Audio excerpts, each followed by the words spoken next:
Okay, good afternoon, everyone, and welcome to the State of Business Education, Today, Tomorrow, and Beyond, hosted by the CUNY SPS online business programs. This is the first conference of this type being held at the school, and it is our hope that this becomes a yearly event. My name is Carlos Roniski, and I will be your MC for today's sessions. As we get started, just a few notes about how today will run. During the panel discussions that begin at 1 p.m., questions should be submitted via the chat function. We will save questions for a dedicated Q&A period following each panel discussion. If you have any tech questions or concerns, please let us know via the chat. We have an exciting lineup of speakers and sessions to share with you, all of you. But first, I'd like to explain why the event is being held. What makes it important? Well, the world is changing, business is changing, and as a result, business education is changing. This conference will aim to provide a general understanding of the current and emerging demands in the business world and to discuss how business education is meeting these demands. We'll also be discussing the importance of the interconnectedness of the various functions in business and how business education at CUNY SPS is conveying that importance. The School of Professional Studies was created with the purpose of meeting the educational needs of working adults, organizations, and employers. And the school is home to CUNY's first fully online degrees, as well as a number of professional certificate programs. John Mogilescu is the founding dean of the CUNY School of Professional Studies.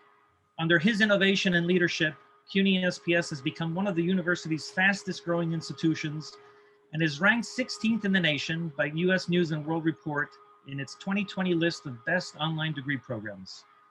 A large part of that success is due to the success and growth of the online business programs, which collectively make up 15% of the current enrollment at CUNY SPS and boast 1,250 alumni around the world. Dean Mogilescu, I know you have some words you'd like to share with us. Thanks, Carlos, and thank you for your introduction, which really does capture, the sense of our school. We're so proud of what we have accomplished. I think our growth has been extraordinary, and it's due to our faculty and our staff, and most of all our students and alum, and in a time of duress and hardship, our school is kind of been a beacon, and we continue to thrive. Our enrollment grew 16% in the fall, in a time when enrollments are shrinking all over the country in higher education, and we are really proud of what we have accomplished today. Carlos, thank you for helping organize this conference, and I have and I'm going to be brief. I want to thank a few other people as well. Certainly our academic director, Ed Knox, who is terrific and works so hard and competently as well. And then the people who organized the event, Heather Zeman and Blasina Sims and Kelly Cunningham, all who make events work well. And we're so pleased at their work. And also, this conference is special. I mean, in the midst of truly difficult times, and I hope all of you are okay, to organize a 2-day conference that we have huge interest in is pretty amazing. So thank you to all of the participants, the panelists, and most of all to the students who will be participating and our alum as well. It is good for me to see our keynote speaker, Ara Ohanian, who I know you were in for a treat in terms of his energy and what will, I'm sure, be an inspirational and thoughtful talk. I haven't seen Ara in a while, and it's so nice to see him. And again, to the panelists as well. Carlos talked a little bit about our history, and the business program was our second degree that we launched in the spring of 2008. Our first class had 151 students. We are now over 600 students, having also added an MS in Business Management and Leadership to our bachelor's degree. And it's a program that has grown steadily. The conference itself, I just think is so timely. And I'm looking at the title, The State of Business Education Today, Tomorrow, and Beyond, and of course, the future of work.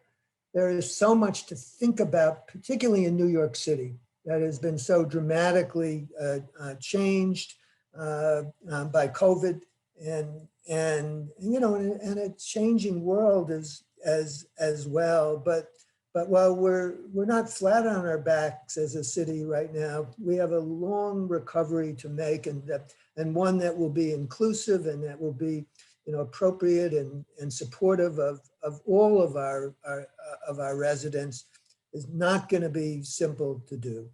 You know, as you focus the next 2 days on the future of work, I'm delighted to see the topic of global diversity and inclusion. Obviously, that has been a major part of discussions over the last months, and also ways that we can connect coursework and careers and the challenges and opportunities in all of the fields that we're talking about today: accounting and management, finance, marketing, information systems, economics, and entrepreneurship. So, you know,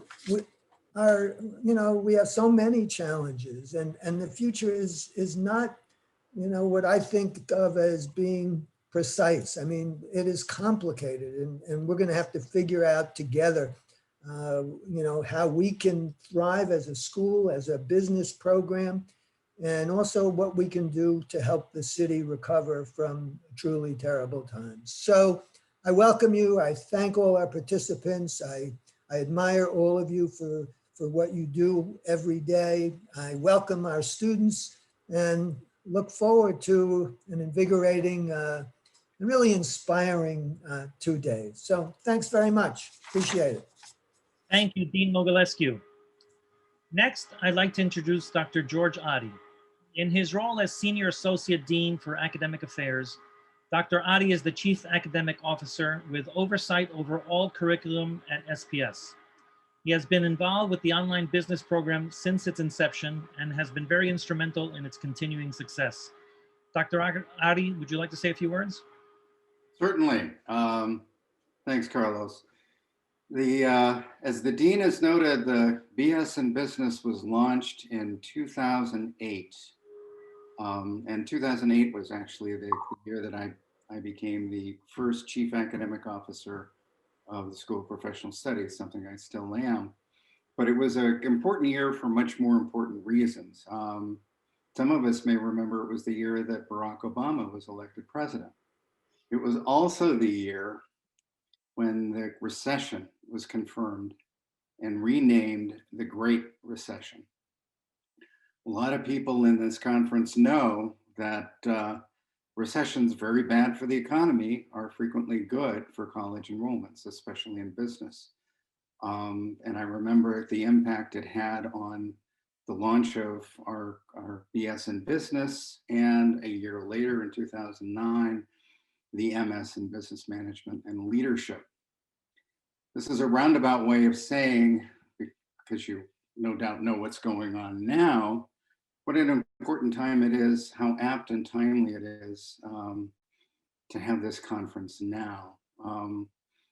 Ed Knox, our third of the business academic directors, I know has many good qualities, and one of them is that he thrives on input because he knows how important it is to enterprises of all kinds, and especially to making programs like his thrive. And as Carlos noted at the outset, both business and business education are changing and changing radically right before our eyes. So the discussions and the presentations will be critical for gauging fruitful directions. I'm glad you are here. I know Ara Ohanian and can guarantee that you're going to have a wonderful keynote. I think it's wonderful that the online business programs will be hosting this conference, And I wish you all a very successful and productive time in the conference.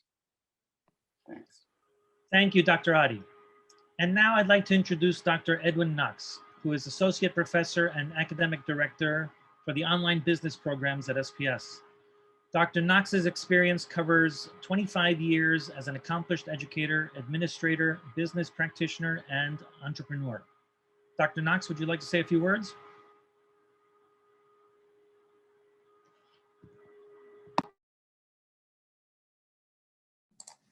Ed, I'm sorry, I think you need to unmute yourself.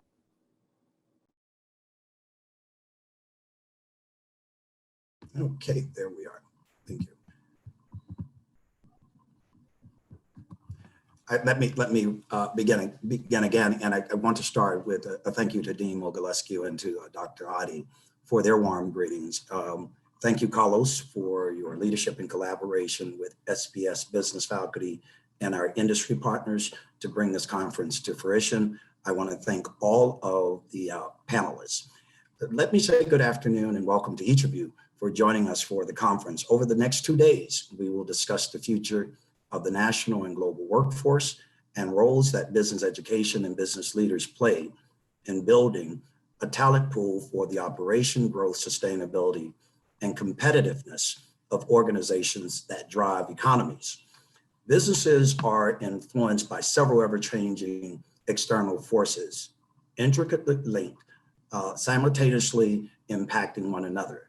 These include certainly your economic, legal, competitive, technological, social, and global environments.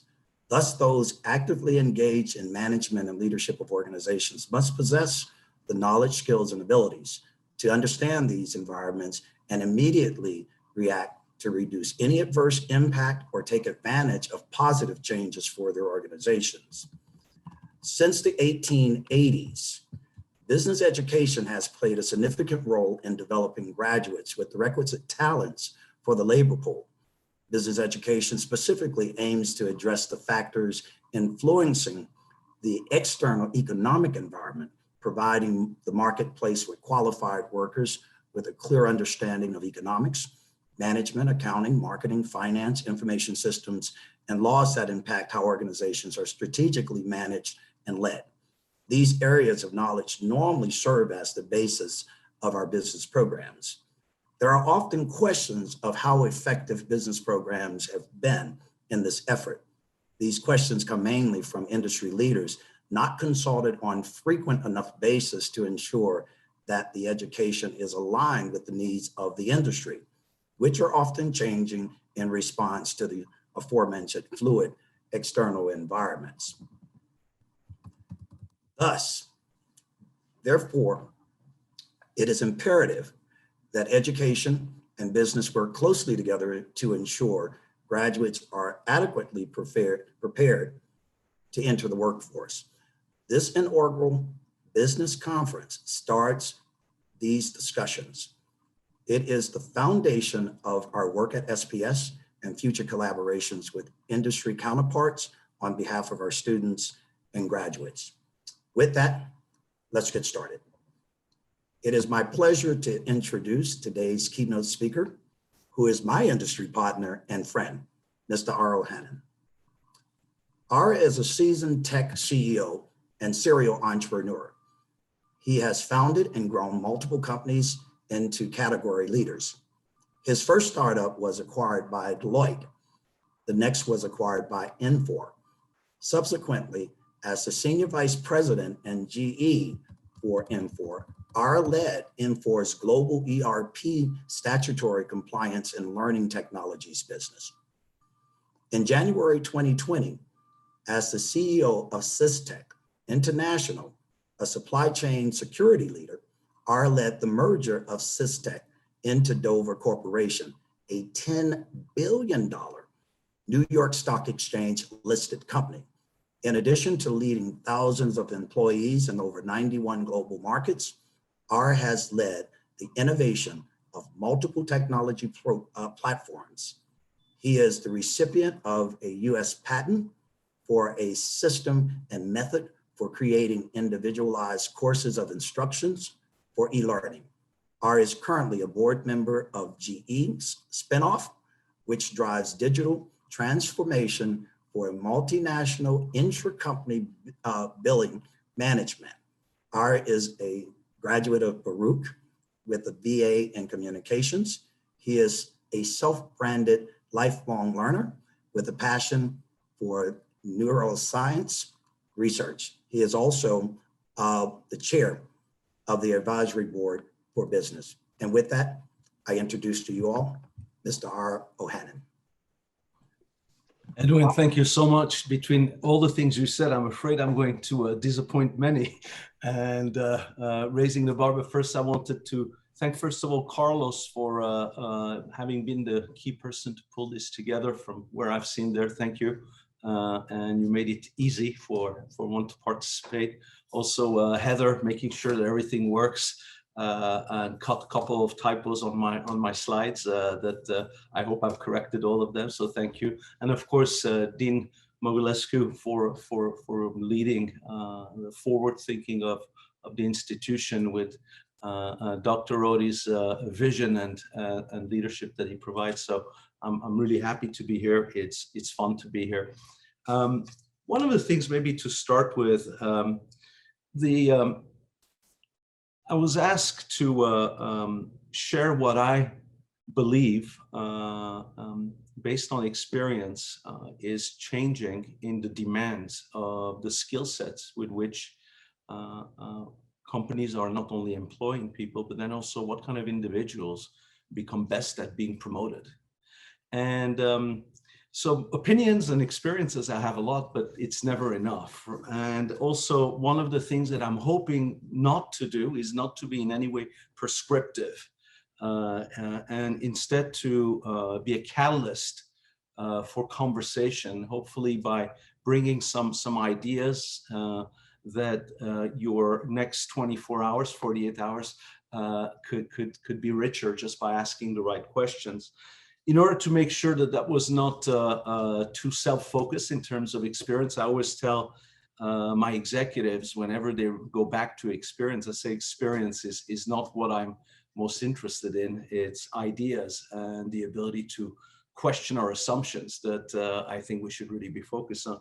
So I made about 27 phone calls out to both private equity funds that I know and executive search firms, and asked them all pretty much the same conversation, tell me what they thought. So, and that was to do two things. One, to frame their own ideas as they're on multiple businesses, both from investor perspective and also individuals that help the recruitment.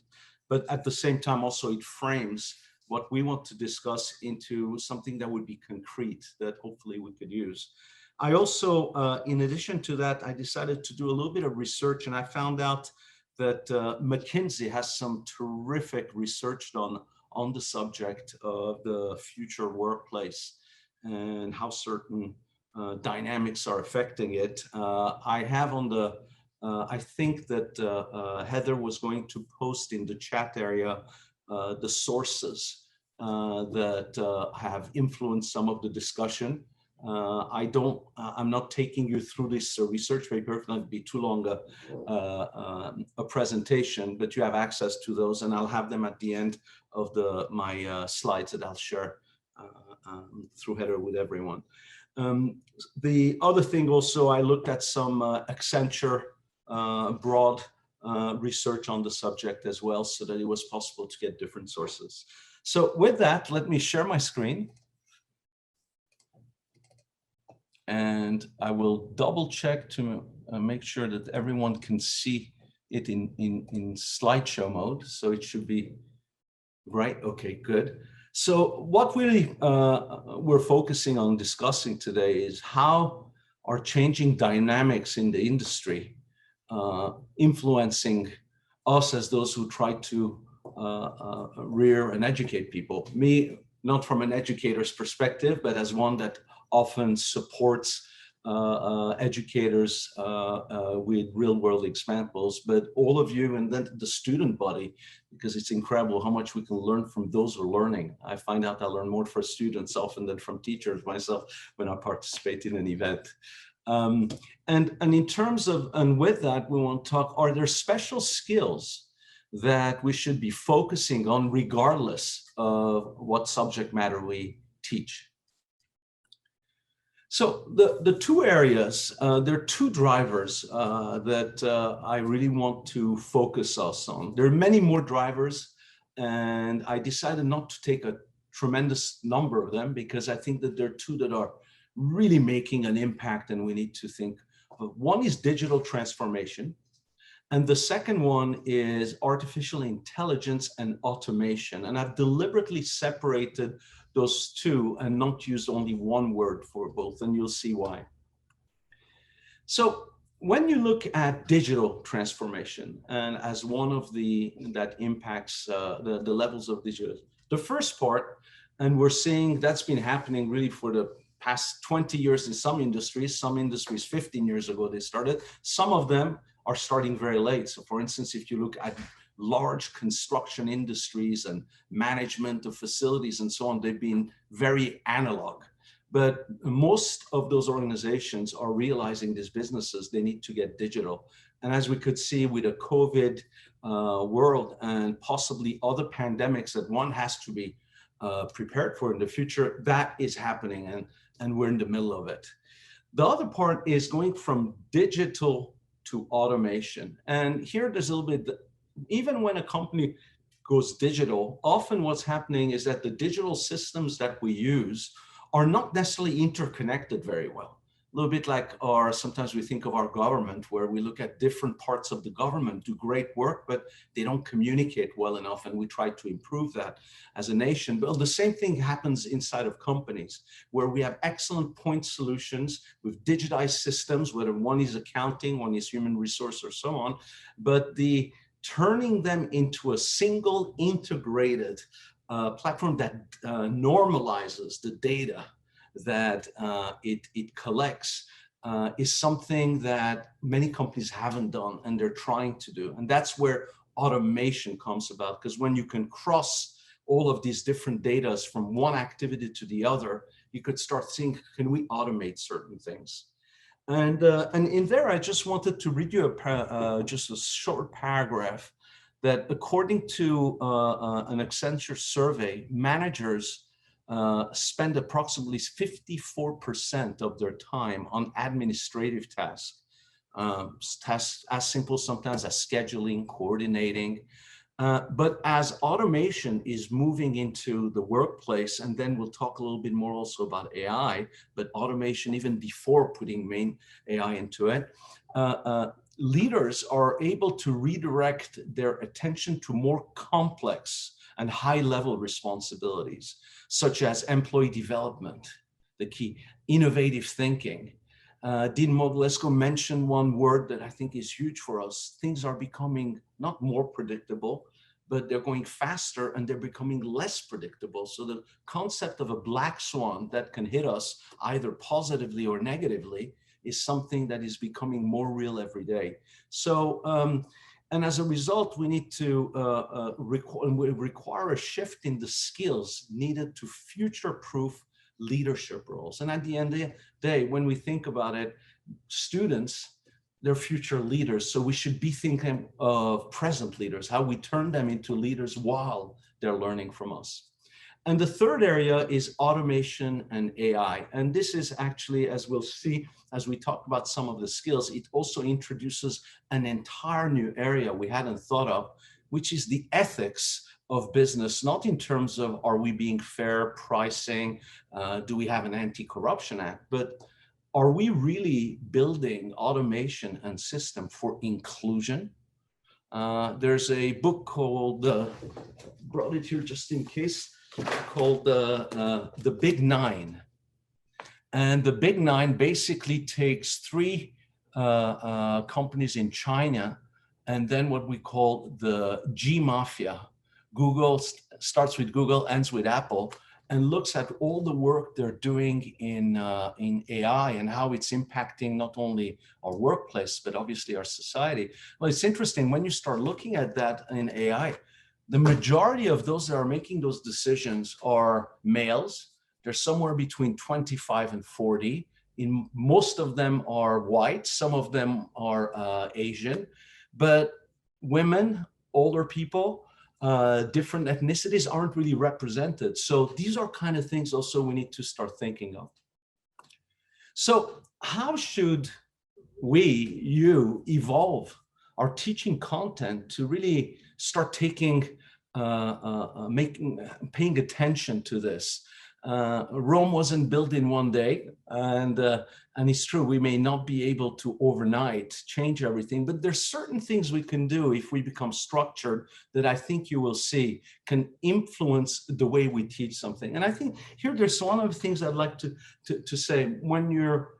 When I talk about teaching, think of it, whether you are teaching or learning, finance, nursing, accounting, marketing, management, a variety of those areas, and you may be an expert at it, teaching it, or at that moment as a student, you want to become an expert at it. What we're talking about here is bringing a new layer of how we want to impart that knowledge within one context so that we're able to address that dynamic change. And for the next few slides, what I've tried to do is create a little structure around that so that you would start the conversation in a more structured way. So the impact of what we're talking has two key areas: hard skills and soft skills. And as you could see, my hard skill logo is pretty small, right? This is very deliberate because it's true. Hard skills do sometimes have an impact, but they're easier to teach generally. And as you'll see, there's not that many things that need to be done towards hard skills, very specific. Soft skills, though, are becoming, where I'm going, incredibly important. I remember in the last position as a CEO, where we were doing succession planning and development for our leaders on a global basis, the question was always the same. Is this person a whole person? Can they take on, are they a silo expert, or can they go across disciplines? Can they go across culture? Can they include everyone? So you start thinking of things that perhaps we don't teach all the time. And some people are born with those skills, have them naturally. Most don't. They're good at one or the other. So how can we, as individuals, both from industry and for academia, cooperate so that we can start structuring, maybe making those skills more attainable for early age? I wish we can start them in kindergarten, but you know, it's interesting. There was a British lord who was in charge of education, and he said when he goes around in schools, and he was as a head of education, would ask kids in kindergarten, how many of you are artists? And all the hands would go up. And then he'd go and he would visit first grader. How many are artists? 80% of them were. By the time he'd get to second and third, how many of you are artists? There were either two or no hands, because we basically take the soft skill, that creativity, we beat it out of kids in order for them to be vocationally trained to serve business. So that's one of the things to also think of. So hard skills, I'll spend a little bit less time on hard skills. I've broken hard skills into three key areas that, as we're preparing students to be ready and effective in businesses and be ready, they need to be competent at digital product management, digital application fluency, and the area of predictive analytics. And a couple of words on those.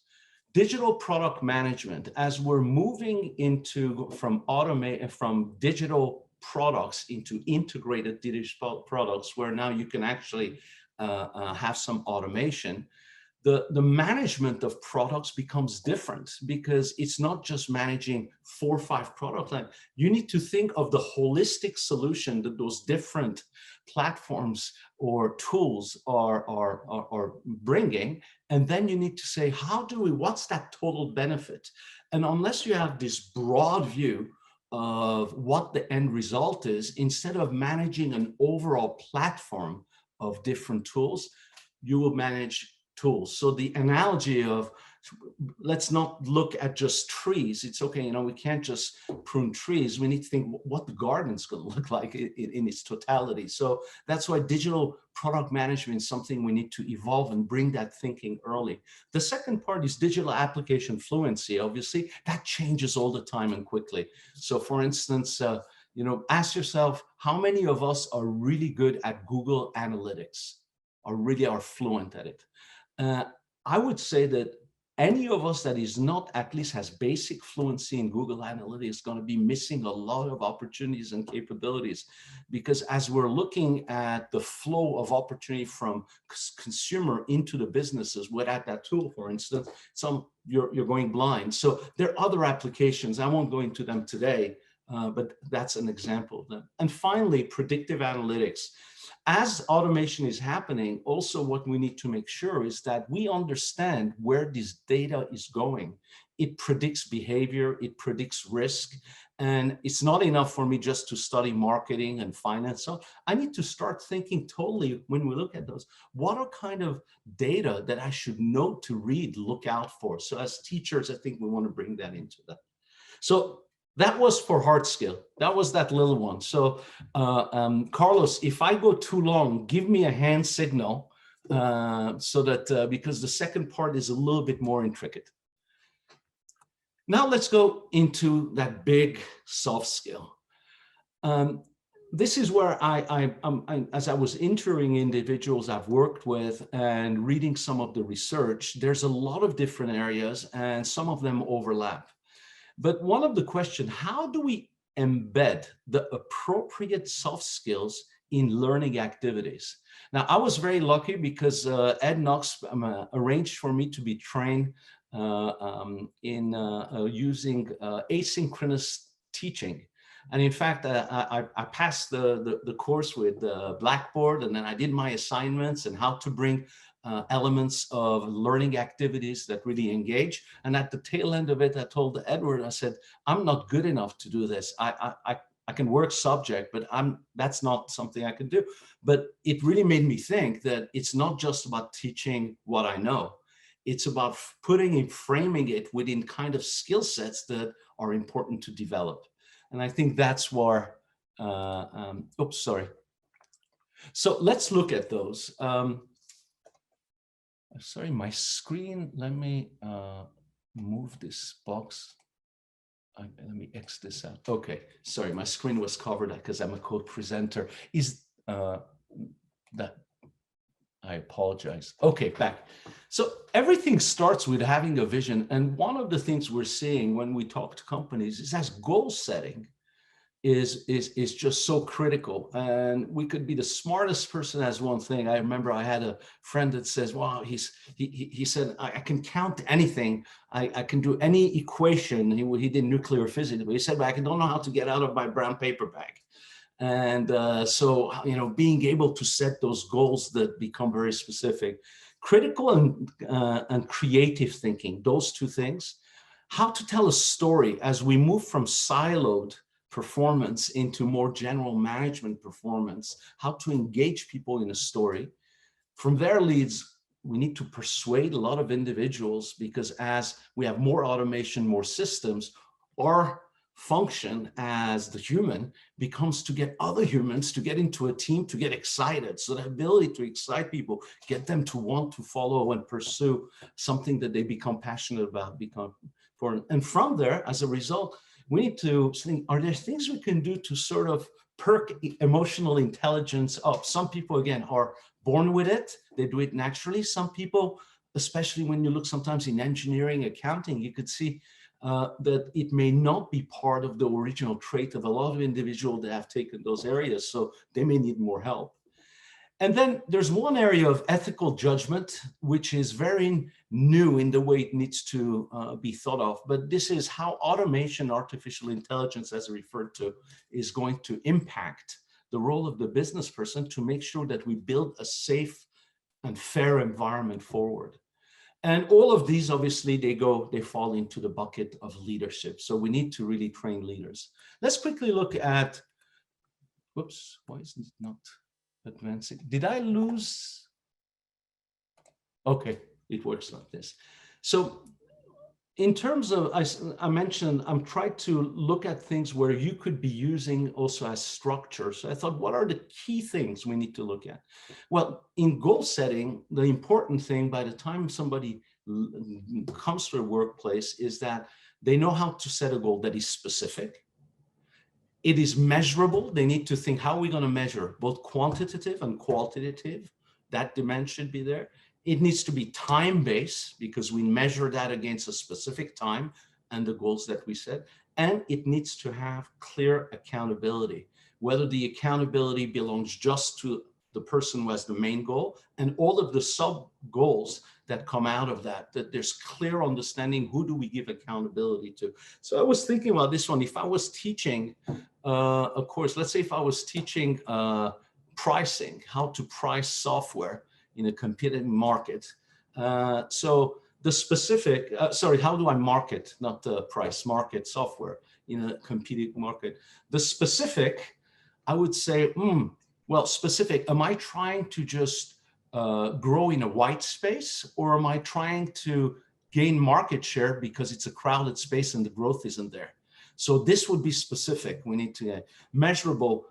It could be into quarters and so on, goes on. But again, think of your topic and think, how can you bring activities while they're learning that does that?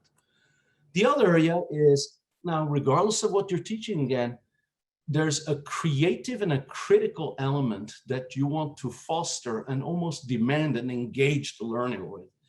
On the creative side, it's generative, right? This is where it's a divergent thinking, it's lateral thinking, it's the thinking of what the possibilities could be. Oh, you know, guys, I'm so sorry. I've made a mistake in that screen. The green possibility belongs to where my analytics is. So this too should be interchange. I apologize. So generative, and this is where we explore the possibilities. So if you're teaching, how do we challenge the student to come up with ideas and with possibilities about a subject we teach them? But then also on the critical side, how do we have them make sure that they look at the probability of something through analytical means? So we need to make sure that those two things are part of the exercise, because that's something they need when they come out. In terms of storytelling, you know, I'll quickly, some of you have heard this before, but there were two companies and they each told their story differently. One company told its story the way you would talk about a tree instead of a garden or a forest. And they said that they're in business of hairpins. And the other company told its story in a much bigger idea, where they said, oh no, we're not in the business of hairpins, even though they had the same products they sold. They said, we're in the business of making women's hair beautiful, women beautiful. And so that was their story. So one day an inventor hit on the door of the first company that its story was they're in the business of making hairpins, showed them this incredible invention that he thought was great. It was the combination of pressurized air and glue particles. And they looked at it and said, really interesting, but we're in a pin business. And then went on to the next company that was in the business of making women beautiful. And I know that, please, I hope that doesn't have a negative connotation. So this is an old company. We're talking old days of hairpins. And it was a market focused on women. My mom had it. My grandmother used those. And they saw that invention. Wow, air pressure, pressurized air, glue particle. That's hairspray. And they say, oh, this is going to change our business. They immediately did a licensing deal. And this is a true story in business. So this is what I mean when you say, if you can articulate the big idea, you can relate it to an personal experience, whether it's you, a family member, a friend, where you can look at how can it change? What challenge will it bring not taking it? Making sure it's simple, everybody can understand, and then conclude how is it going to impact. So all of these things become part of what we want to make sure that we bring in students. The other thing is persuasion skills. Again, you know, when I think back of when I went to school, I went to Brook many, many years ago. I won't tell you, because if not, you'll know how old I am. But, you know, we had great teachers and I learned great things, but it's interesting.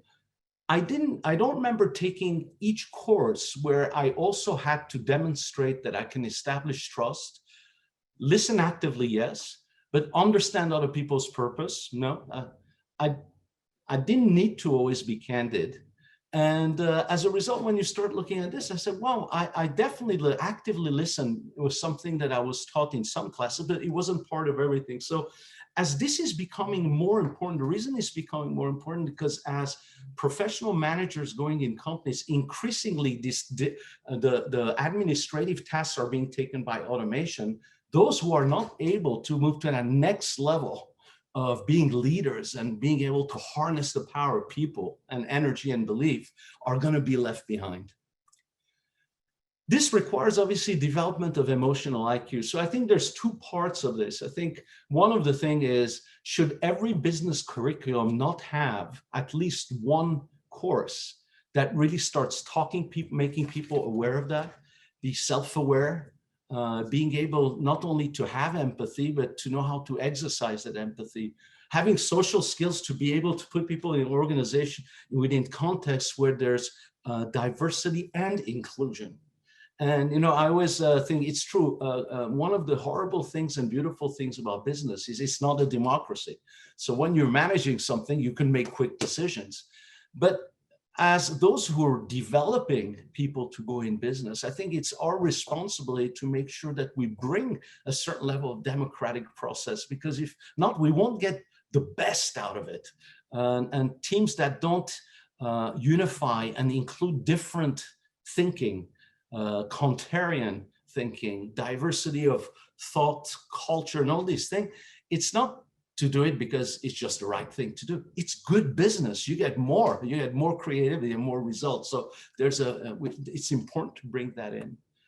And now another thing is promote ethical judgment. I remember at Baruch I took business ethics, and it was a very important thing. And then I got so interested, I took a couple of philosophy classes after that on the side. And that was great. And it made me think a lot. But at the time we're learning, and many of us who maybe especially part of my generation, we didn't think of, it's not enough just to discuss what kind of ethical culture we should set up in terms of human behavior. All of a sudden we're going to think, or even if we're not designing them, we should be aware that possibly some of the automation that's in place is not fair. So let's say I'll give you a non-AI easy automation. When you look at resume scrapers, the original ones weren't very AI oriented. I don't know where they are today, but they would scrape certain keywords and so on. And based on those keywords, they would sort of immediately put a group of people, oh, we should talk to those. But what if the keywords that were used to begin with were insensitive to where people came from?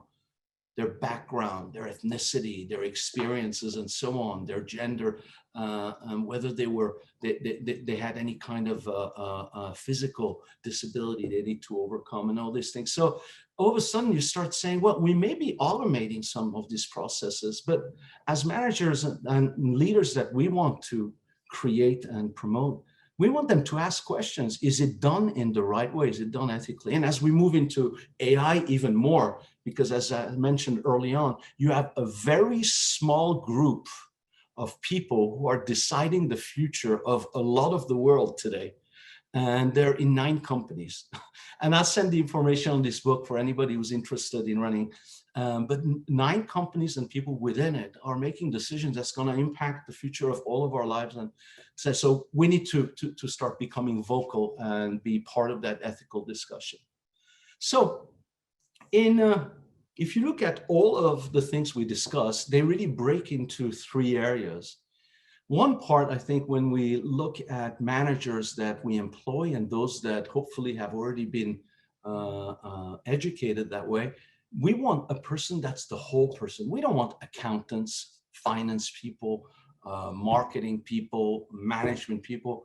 We want a whole person that has a good understanding of that total holistic picture of what needs to be done. And of course, they happen to be stronger in one area, that's fine. But we need to make sure that we don't develop silo experts. And that's a very important thing. The second thing is we need to help them start thinking bigger. And that story of the hairpin versus thing, an example of how you can go from a tree to the other, and bring that in every topic they look at so that they start thinking that way. And then finally, to go back to the Dean's words at the beginning, unpredictability is what we need to help them manage. And since we don't know what it would be, we can't teach them the content of that. We can bring hopefully some skills while they're learning content, because the hard skills will continually change. As the systems change and so on, there'll be new ways of doing things. But some of the basic soft skills that are going to always be man over machine and creativity will reign, that's where we want to focus on. So with this, I'm going to stop. That was a mouthful. I thank you for your patience. So, and the question is, so how do you design courses that promote the practice and mastery of the skills that we discussed? And I'm sure there's many that I haven't touched upon, but I hope that maybe by bringing that, it will also bring some additional ideas to your conversation over the next 2 days. Thank you, everyone. Thank you, Ara, so much for a very thought-provoking and informative address. That should help our students and alumni quite a bit, and our faculty as well.